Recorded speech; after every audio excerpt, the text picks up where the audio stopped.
Bonjour à toutes et à tous, c'est moi pour une nouvelle vidéo. Aujourd'hui on se retrouve sur cette vidéo pour vous montrer quelles sont les améliorations que vous devez prendre quand vous achetez votre imprimante 3D. Il faut bien entendu prendre en compte le prix de l'imprimante 3D, mais pas que, pour pouvoir l'améliorer et pour pouvoir avoir une imprimante assez sécurisée en termes d'électricité, etc. La première amélioration que je vais vous recommander, qui va vous coûter à peu près 20-30 euros, ça dépend où vous l'achetez et quand vous l'achetez, ça va être une alimentation. Je vous recommande vivement ce genre d'alimentation qui ont des ventilos intégrés, donc jusque là que vous pouvez voir, et qui vont se mettre en marche automatiquement en fonction de la température de votre alimentation. Je vous recommande aussi de prendre une 360 watts, donc 12 volts 30 ampères, au lieu d'une 400 watts ou d'une alimentation plus puissante que vous pouvez trouver, puisque moi j'ai eu un petit problème avec, c'est que ça m'a cramé quelques cartes mères d'imprimante, si vous voulez. Voilà. Donc je vais passer aux rampes et passer à une nouvelle alimentation qui, elle, sera plus...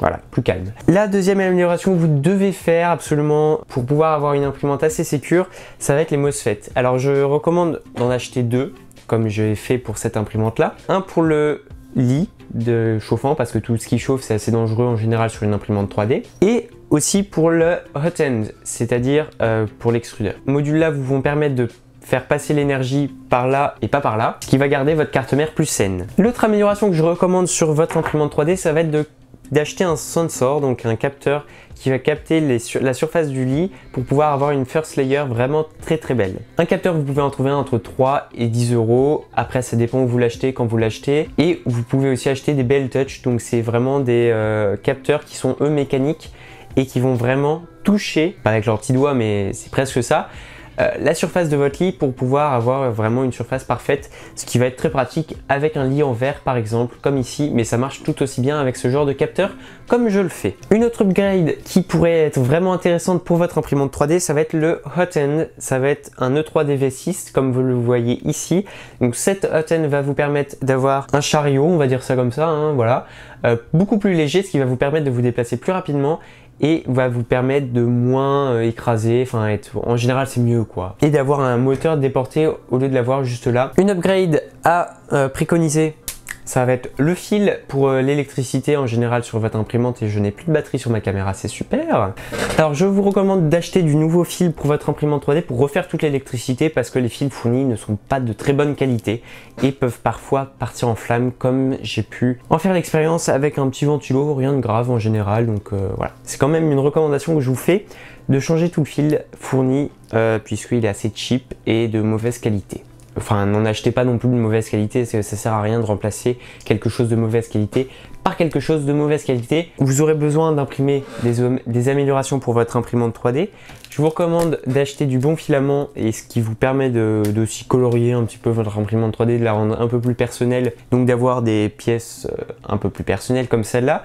J'ai décidé de l'avoir en noir et blanche, ça va très vite changer, parce que je vais toute la refaire. Comme vous le voyez, elle est un peu en pièces actuellement, donc je vais devoir refaire toute mon imprimante. Et je remercie SOVP 3D qui vont me fournir le nouveau filament pour ma nouvelle imprimante, et Ratrig qui vont eux me fournir tout ce qui est armature pour l'imprimante 3D. Je vais partir sur une AM8, donc c'est l'amélioration de l'ANET A8. Du filament, il en faudra. Moi j'ai du PETG dans les mains. Je vous recommande ça si vous arrivez bien à l'imprimer. Moi j'y suis pas arrivé, donc du coup enfin c'est assez dur à imprimer. Celui-là c'est du Daily Fill, voilà.